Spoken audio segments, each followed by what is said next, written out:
Sa imo doon na siyang anaon, tudloon daw na siya maputol.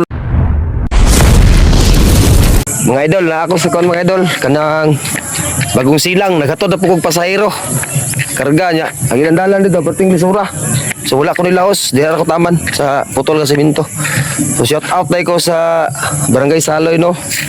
Luya sa dalan rin sa sitio, bagong silang, purok bagong silang mga idol ay, kay wagid matagad na ba. Siguro wala na mong gisyuri paglaom ni mahuman ng dalanan ay, kay kung naapag, atiman na. So, ang mga tao, daga dire igura gipakita og kuan. Igura gipakita og siminto. So naagi sila project nga na trabaho pero wa lang natiwas. Diba? Nada ko ipakita mga idol na kato mo. Kato rainbow ba? No. Sa kainayahan ba? Hindot kay siya tanawon ba? No. Ingon sa kiraan, ingon sa kong lula sa una, kuan daw.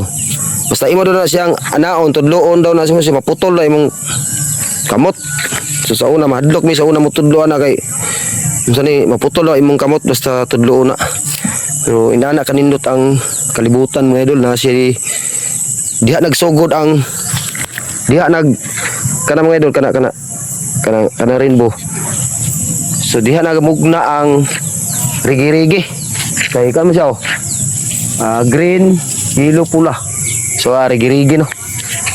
So shout out na ko sa mga nagsuportar na ko no. Pasensya kay mga idol kay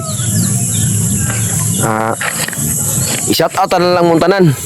Shout out ninyo tanan. Shout out amping mong tanan. God bless you.